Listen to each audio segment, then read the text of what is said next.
Halo Sobat Catur semua, selamat bertemu kembali. Di video kali ini saya akan menampilkan salah satu partai dari turnamen yang terbaru dimainkan, yaitu Norway Chess 2020.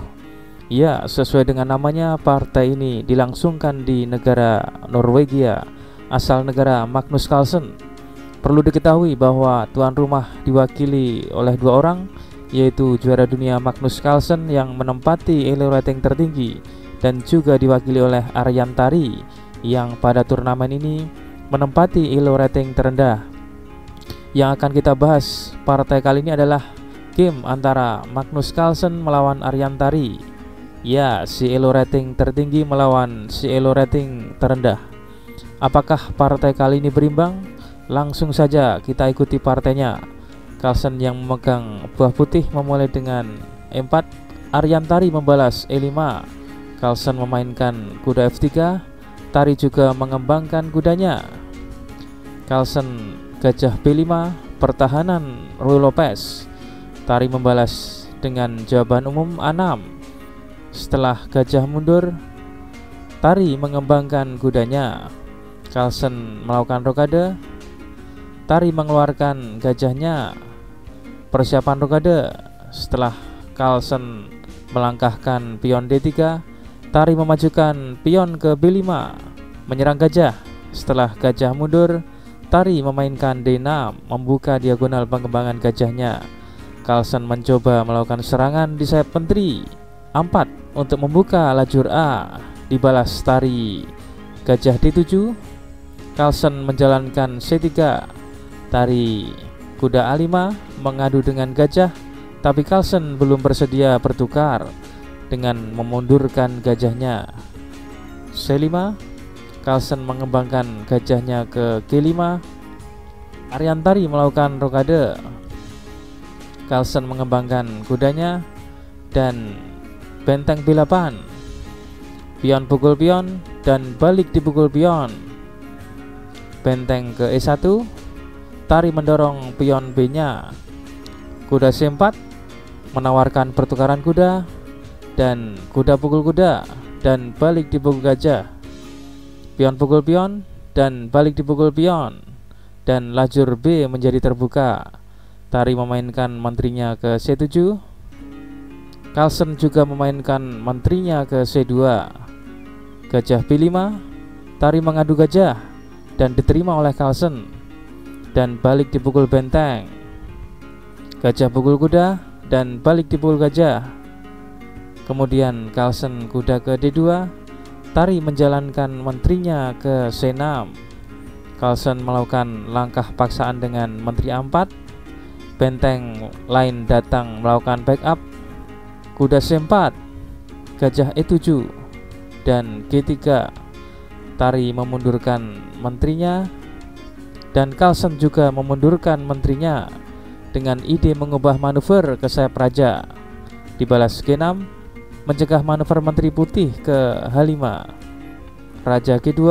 Sepertinya Carlsen mempersiapkan langkah H4 untuk membuka lajur H. Gajah ke F8 dan menteri ke F3. Benteng F3 menyerang pion dan di backup benteng. Menteri ke E6, benteng A7. Aryantari mencoba untuk memblokir baris ke-7 dengan pertukaran benteng. Carlsen menerima pertukaran dan balik dipukul benteng. Benteng ke A1, dibalas Tari H5. Benteng Carlsen datang menguasai baris terakhir lawan. Raja bergeser, menghilangkan pakuan. Kuda ke E3, tentu mudah ditebak.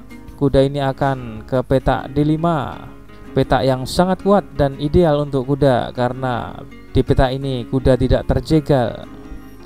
Benteng ke C7 dan kuda ke D5. Nah, kuda ini sekarang menempati pos yang tidak tergoyahkan. Kita lanjutkan. Benteng ke C8 menolak pertukaran dengan benteng ke A7. Benteng B8, H3 mempersiapkan dorongan G4.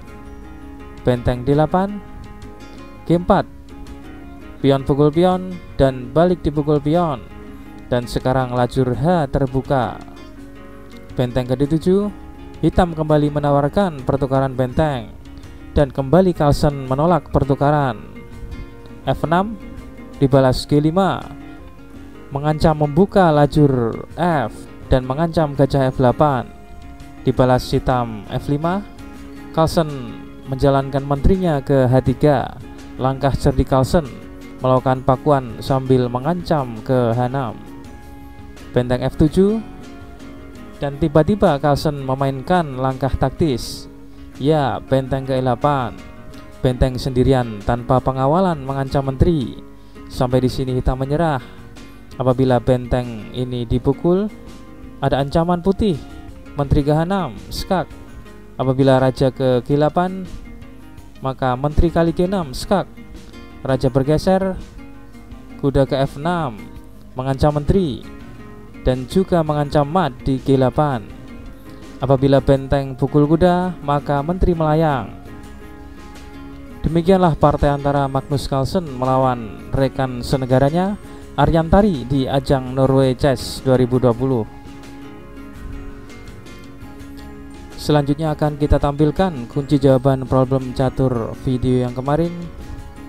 Kuncinya adalah gajah ke C4. Apabila raja ke E5, maka menteri ke D5, skak. Raja F6 dan menteri ke G5, skak mat. Di sini apabila raja melangkah ke F5, maka menteri ke F3, skak. Raja E5 dan menteri ke F4, skak mat. Dan akan kita tampilkan problem catur terbaru. Silahkan dianalisa, kunci jawabannya akan kita tampilkan di video selanjutnya. Sekian dan terima kasih.